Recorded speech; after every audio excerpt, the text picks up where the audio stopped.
que faz alguém ser considerado louco?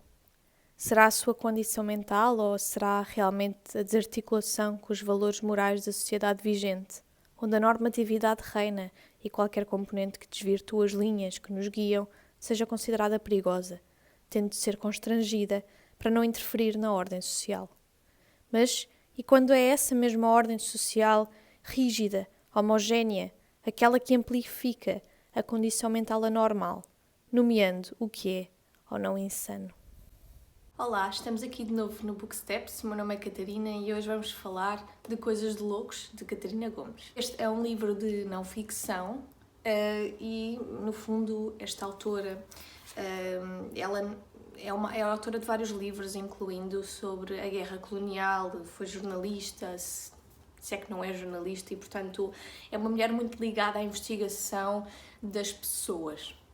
E este livro, como diz aqui na contracapa, teve origem na descoberta acidental de uma caixa de cartão empoeirada, cheia de objetos de antigos doentes do primeiro hospital psiquiátrico Miguel Bombarda. Portanto, aquele hospital que sensivelmente quase toda a gente já ouviu falar, mas que nem assim tanta gente conheceu, pelo menos da minha geração. É um hospital quase mítico, não é? Psiquiátrico, que tanto se ouviu falar e que tantas piadas se fizeram no recreio das escolas a dizer és maluco, vai para o Miguel Bombarda, e esse tipo de, enfim, animosidades face ao que são as doenças mentais e tudo mais. Portanto, este livro, sendo ele de não ficção e sendo ele uma reunião de artefactos, de objetos, de ensaios clínicos, tudo o que possa ter a ver com algumas pessoas que foram pacientes do Miguel Bombarda, significa que é um livro com uma carga um quanto ao tanto pesada. Isto porquê? Porque nós temos várias histórias aqui contadas através de objetos, incluindo uma das partes do livro, aqui no final, é mesmo viajar por vários dos objetos, mas, enfim, nós conhecemos muitas personalidades aqui dentro, neste livro. A Catarina fez um trabalho incrível, porque ela não só vai ao Miguel, já não existe Miguel Bombarda, mas ela não só vai à procura dos registros médicos, como ela inclusive até chega a conhecer membros da família que já muito idosos nos contam que eram aquelas pessoas. Agradeço à Catarina essa delicadeza e sensibilidade para, como a prefacista do livro, a Jaimila Pereira de Almeida, que nos diz: Catarina Gomes não escreve como quem desvenda, como quem está segura, como quem tem saúde. Fala dos outros como quem desce uma escada íngreme, ciente de que pode cair. E esta prefacista, a Jaimila, até diz que leu isto como se fosse quase um romance, porque na verdade o que nos liga às histórias, o que nos liga aos livros também é isso.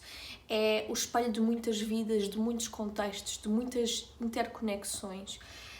E portanto, finda esta introdução, já deu para perceber que gostei muito deste livro. Quero também vos dizer que o livro tem uma carga pesada. E quando eu digo uma carga pesada é porque há histórias que nos realmente fazem confusão.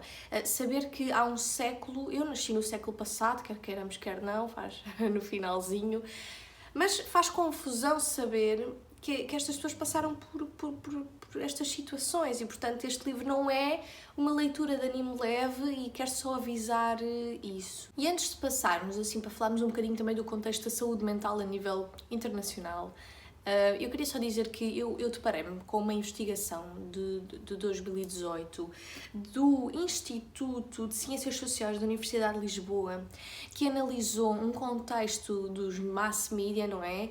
Durante 5 anos, portanto foi desde 2011 a 2015, e percebemos que a maioria dos artigos, peças jornalísticas que retratam ou que são atinentes ou que mencionam a saúde mental, dão um enfoque primordial a uma componente estigmatizante da saúde mental. Há pouca referência a causas, aos sintomas, a tratamentos e promoção e prevenção da doença, e em particular sobre o funcionamento e acesso aos serviços e cuidados de saúde. Portanto, menos de 1 em 5 artigos tem este tipo de informação.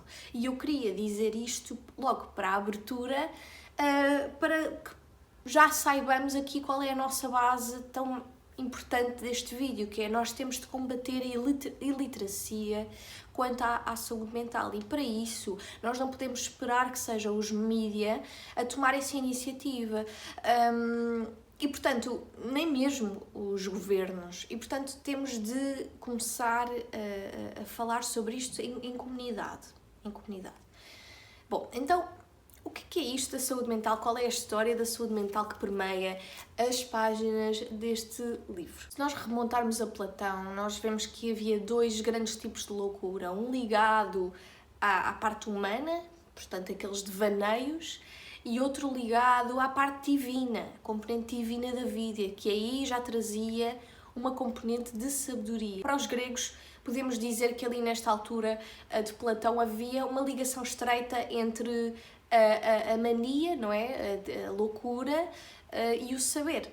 E uma forma como uma forma de tentar ascender a um certo lado espiritual ou divino de conhecimento. E isso é interessante, porque desde lá até cá a loucura foi vista com olhos muito diferentes, e eu vou-se falar do contexto do Ocidente. Eu não sei se vocês já se depararam com um quadro de um pintor holandês no século XV, o Borges, que pintou aquela tão conhecida obra de arte, Nau dos Loucos, The Ship of Fools, e que retrata muito bem a percepção que se tinha das pessoas loucas. E porquê que esta ideia de barco é importante? Porque a dada altura, na época do Borges e antes dele, havia muita tendência de colocar as pessoas insanas, loucas, dementes, em barcos e levá-las para outras cidades, quase como despejar a demência, torná-la errante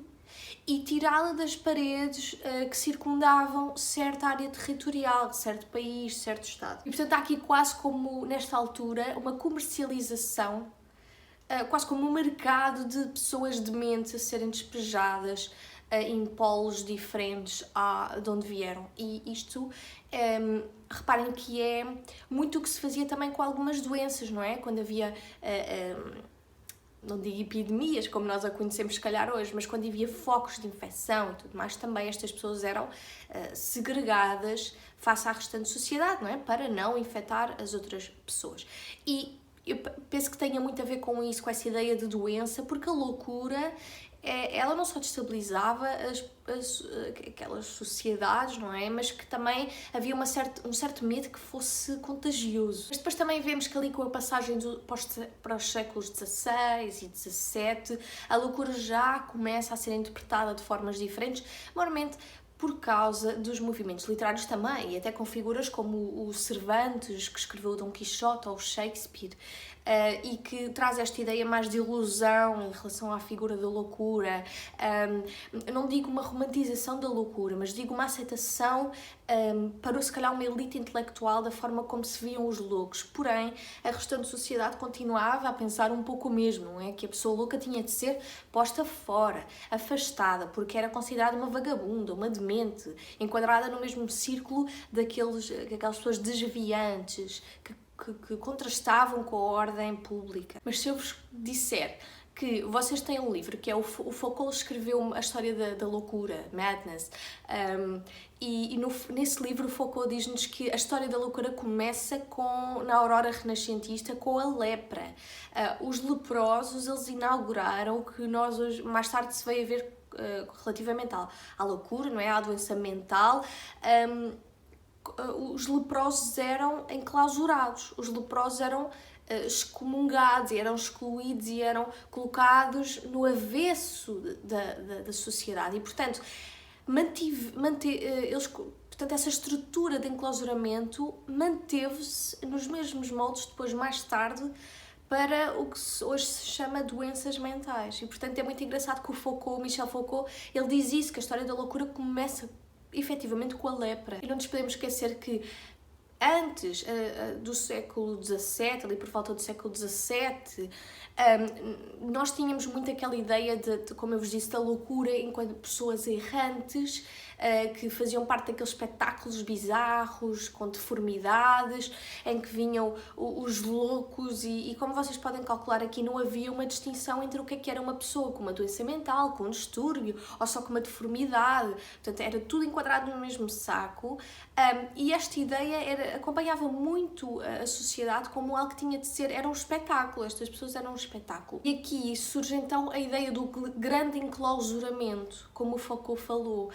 O grande enclausuramento é que ele albergava fora das muralhas da cidade, portanto num pós-ordem social, digamos assim, para além da ordem social, albergava prostitutas, libertinos, mendigos, pessoas com doenças mentais e, portanto, toda aquela camada populacional que de facto era vista como o degredo da sociedade. E, portanto, vemos que até ao século XVII a loucura não era propriamente vista como algo específico, que tinha de ser combatido, era sim interligado a todas as outras condições sociais que eram excluídas da esfera societal devido ao decor social. Mas o que é que acontece a partir do século XVII? Surge o que nós conhecemos hoje como internamento. E aqui porquê? Porque se começou a perceber que a loucura, para além de estar inserido neste grande enclausuramento destas pessoas desviantes,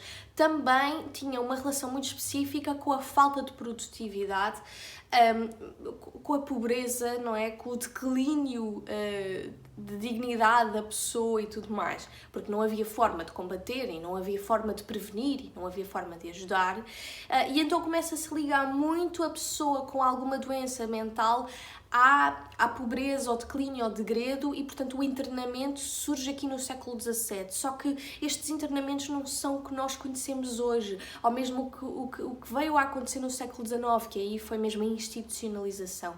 Isto eram internamentos como ao modo dos leprosos, não é? Aquela ideia de cingi-los a uma esfera de atuação relativamente àquelas pessoas, de forma a retirá-las do círculo das outras pessoas, mas não propriamente para agir e tratar e prevenir. Portanto, ainda continuamos nesta senda aqui no século XVII. E o próprio Foucault, ele é que nos vai dizer que esta nova forma de internamento, ou esta primeira forma de internamento no século XVII, ela tinha um intuito, que era com a ascensão desta classe burguesa racional, com a sua moralidade burguesa, não é? Queria apagar da história da sociedade estes seres associais, amorais, que espelhavam no outro a negação do seu ideal de vida. E, portanto, esta criação do internamento para a doença mental, ela surge enquanto negação de uma perspectiva de futuro. É aqui que surge também toda aquela problemática de como é que eles faziam estes internamentos através da disciplina árdua, tentar dissociar a mente do corpo. E como vocês podem calcular, isto parece século XVII, século XVIII, muito longínquo, mas eu posso-vos ler aqui uma passagem da Catarina e perceberem que no século XX, que é o pano de fundo aqui deste livro no século XX em Portugal, as coisas não mudaram tanto. Ela diz-nos, com o tempo os manicômios acabaram também por providenciar às famílias e à sociedade uma solução-chave na mão. Situados longe de casa, permitiam fingir que estas pessoas tinham deixado de existir, como um anexo invisível nos fundos da sociedade.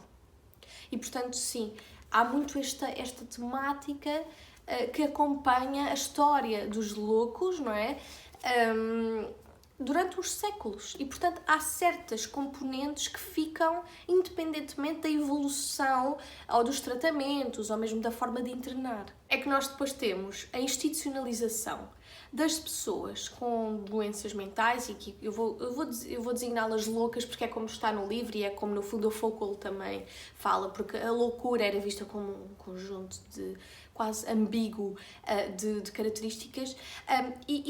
No século XIX dá-se a institucionalização, portanto, os hospitais psiquiátricos, cria-se mesmo esta categoria que é o hospital psiquiátrico, que visa não só disciplinar estas pessoas e tentar convertê-las a algo que elas não são, na sua base, na sua natureza, porque não havia métodos eficazes para ajudar à recuperação de algumas destas pessoas, e portanto o que acontece é que estes sítios se tornam um lugar de disputa, um campo de disputa entre um ideal e o real. Estes hospitais eram um lugar de classificação, de categorização, de categorizar todas as doenças, de classificá-las, de tentar melhorá-las, digamos assim. E esta ideia de vitória e de submissão, a Catarina também nos fala aqui no livro. No final do século XIX acreditava-se até que o acesso dos doentes a caneta e papel sobrescitava e por isso lhes era vedado. Ao mesmo tempo, pensava-se que era terapeuticamente desejável que os doentes não falassem de si mesmos. Numa era pré-psicanalítica, a loucura era também a doença dos que falavam demais. Além do isolamento físico, nos manicômios eram criados vários obstáculos à comunicação. Roy Porter cita um doente desse tempo: vocês roubaram a linguagem. Então é muito esta ideia, não é? Esta ideia de institucionalização das pessoas de forma a discipliná-las, a criar um lugar de disputa, a criar um lugar de separação entre corpo e mente. E portanto, isto foi verídico, foi real. E também em Portugal existia tal coisa. Sim, nós não conseguimos fugir a esta construção da psiquiatria no século XIX como algo bárbaro e monstruoso. Bárbaro não é bem um termo que eu gosto de usar, retiro o bárbaro, digo só monstruoso. E não se esqueçam que no século XIX a forma como a ciência via as pessoas doentes mentais, os chamados loucos e loucas, não era brincadeira, porque estas pessoas não eram produtivas, estas pessoas entravam na pobreza, estas pessoas não contribuíam para o decoro social ou mesmo para a produção na sociedade. Portanto, estas pessoas eram destinadas a tratamentos horrendos. Nós tínhamos a lobotomia, que portanto era retirar uma parte do cérebro porque se pensava que assim as pessoas iam ser curadas, mas depois há outros tratamentos de veras perturbadores. A Catarina fala-nos aqui que em 1942, no ano em que Ricardo, que é uma das histórias aqui do livro, é demitido, o cardápio era escasso. As chamadas terapias físicas, a malarioterapia, a insulinoterapia e os mais moderados eletrochoques eram as poucas ferramentas disponíveis para tratar a doença mental. A crença que atravessava as três era comum. Acreditava-se que a indução do coma e os choques cerebrais aliviavam alguns dos seus sintomas. E eu, vou-vos ser sincera, não vos vou ler como é que eram estes tratamentos. Se quiserem pesquisar no Google, estão à vontade. Está na página 223, se quiserem vir aqui ver. São desumanos, enfim, e há pessoas que contribuíram para estas ideias. Por exemplo, o Egas Muniz foi ele que introduziu a ideia da lobotomia, e inclusive as pessoas homossexuais, os homens, por exemplo, há aqui uma história do Valentim, que tiraram-lhe essas partes do cérebro para tentar que ele deixasse de ser homossexual. E, portanto, vejam o nível que chegámos no século XX, porque a ciência ela só é uma boa aliada da sociedade quando ela é introduzida em bons termos, digamos assim. Enfim, é toda uma discussão. E é aqui também que se dá que se faz quase uma absolvição das circunstâncias materiais que envolvem as pessoas doentes. Nós, no século XIX e mesmo no século XX, não havia uma ligação à pessoa de forma a tentar perceber as suas condições materiais. Íamos só até à família, tentávamos estudar se calhar um bocadinho os traumas de família, ali o Freud também contribuiu muito e depois acabava por aí. E dava-se demasiada ênfase à superação individual, à ideia de que aquela pessoa tinha de por si chegar à resolução de um problema, como se isto fosse um cubo mágico ou algo do género. Mas isto, quer dizer, não nos surpreendamos. Nós tivemos a senhora Dona Margaret Thatcher a dizer que que não há sociedade, há indivíduos e famílias. Esta ideia do individual, o individualismo, da separação das pessoas, deixaram de ser comunidades e passaram a ser blocos separados de vivências. E isto, obviamente, que esta ideologia neoliberal vai acompanhar muito todas as áreas do saber e principalmente aqui da ciência, da psiquiatria principalmente, que ainda hoje luta muito entre terapeutas, psicólogos, psiquiatras, que acreditam numa vertente e outros que acreditam noutra. É toda uma larga discussão. Neste livro nós percebemos que a psiquiatria aqui não servia para tratar as pessoas, mas sim para as testar como se fossem animais em laboratório. E, portanto, nós aqui também até podemos fazer uma autocrítica à sociedade como ela está agora. Nós hoje vemos a ascendência dos chamados coaches, não é?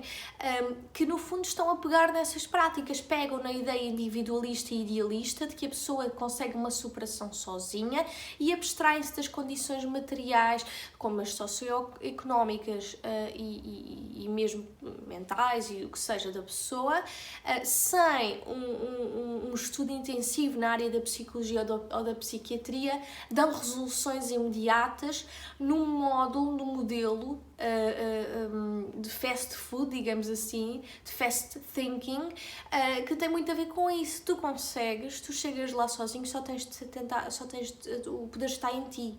E isto é muito um modelo, até quase como da psiquiatria no século XIX e no século XX, e portanto eles estão a ir buscar modelos que já foram aplicados e a fazer imenso dinheiro com isso.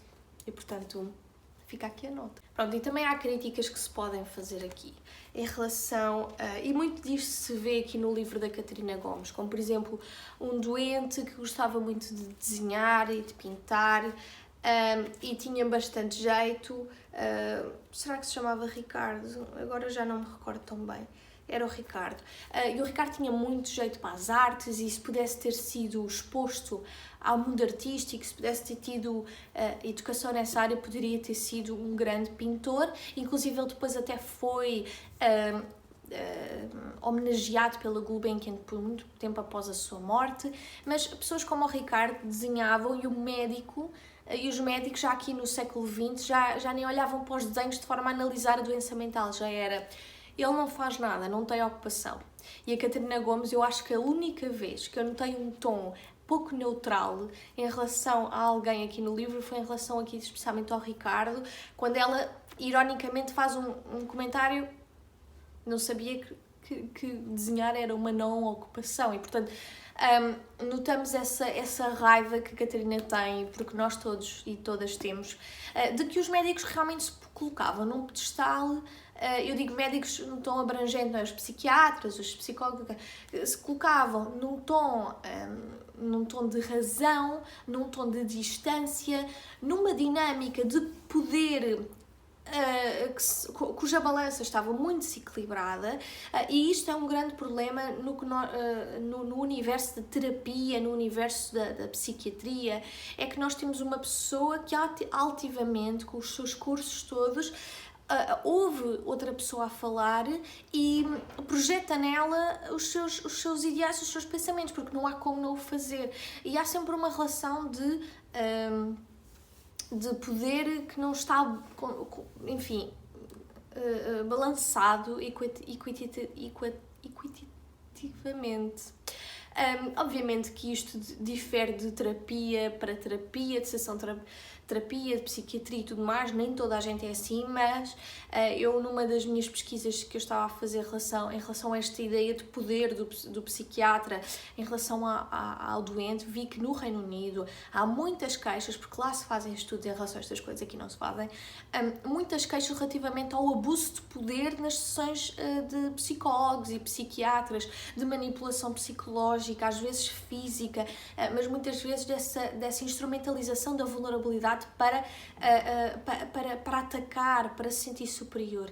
E eu já conheci pessoas que passaram por isto também. Portanto, não é nada pouco comum. O que nós percebemos neste livro é que os asilos, ou estes hospitais psiquiátricos, esta institucionalização e esta introdução da ciência na doença mental tinham muito um objetivo, que era afastar o louco de si próprio, era dissociar o corpo da mente, como se pudessem simplesmente apagar um contexto de vida destas pessoas. E eu sei das pessoas que já leram este livro que uma das coisas que mais lhes fez confusão foi a história do Valentim, que era homossexual e, portanto, que passou por muitas coisas.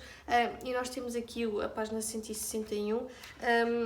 E, portanto, a ciência era muito, como eu vos vou ler agora, a ciência era muito ligada não só ao decoro social, à ideia de manter a ordem pública e tudo mais, mas também aos morais, à moralidade cristã. Então, por exemplo, no livro que foi best-seller, aqui A Vida Sexual, Fisiologia e Patologia, do médico Egas Muniz, vemos espelhada a forma como Valentim era olhado e como à época os homossexuais eram encarados pelos médicos e pela sociedade. Neste livro, num capítulo dedicado à homossexualidade, o inverso sexual, que era assim como se chamava a homossexualidade, é descrito como um ser inútil porque não perpetua a espécie. Da mesma forma que é inútil o homem que não se alimenta. Precisa então de ser curado do terrível e indecoroso vício para bem da sociedade. Era obrigação profissional dos médicos fazerem de tudo para libertar tais infelizes da maleita. E portanto nós temos aqui esta ideia muito importante, porque na verdade nós aqui, só para ter uma noção, a homossexualidade nem era nomeada. Nós tínhamos uma lei que equiparava os vícios contra a natureza à vadiagem, que também era punida. E, portanto, nem sequer se dava o nome à homossexualidade. Cabia aos médicos atacar os sintomas da doença e um dos sintomas era efeminação, cujo sinal mais óbvio era então a sua preferência pelos trabalhos de mulher.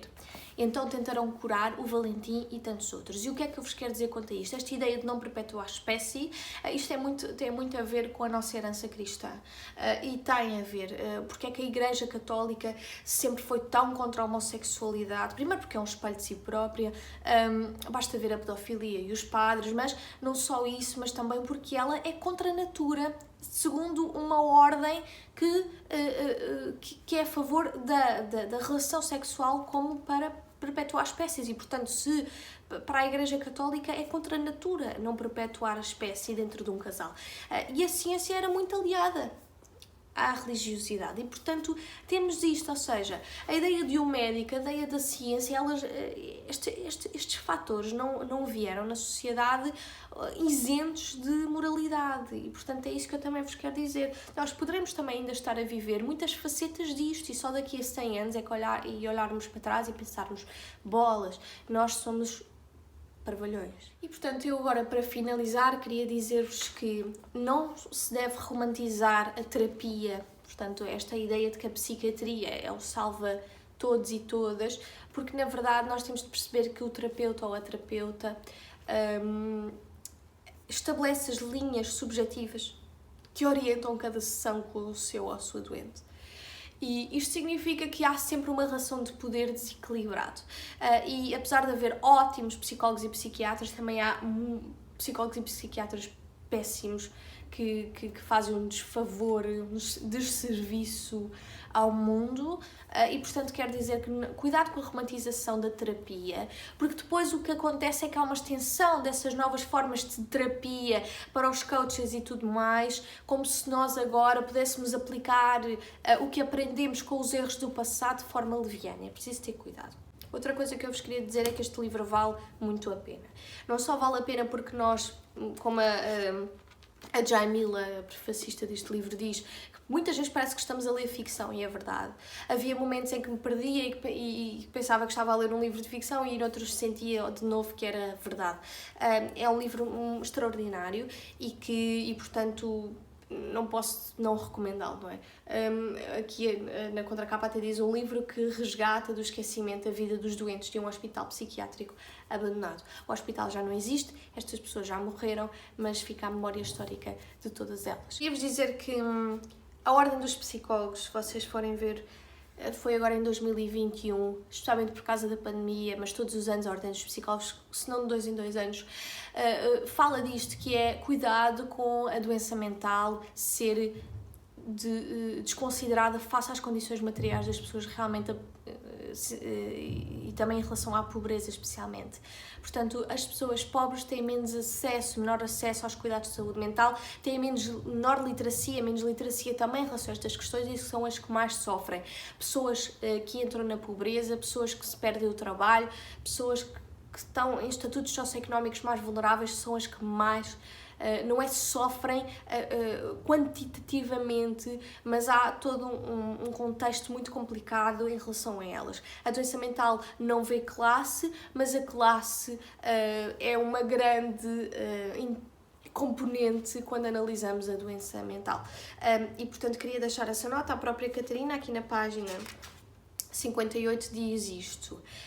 Hoje sabe-se que, e não se sabia no tempo de Leopoldina, que é outra senhora aqui das histórias, que existem as chamadas determinantes da saúde mental. Está estudado, como por exemplo a pobreza, o baixo estatuto social e económico e as preocupações económicas podem ser fatores predisponentes da perturbação mental. Pronto. E por aqui me fico. Vejo-vos numa próxima.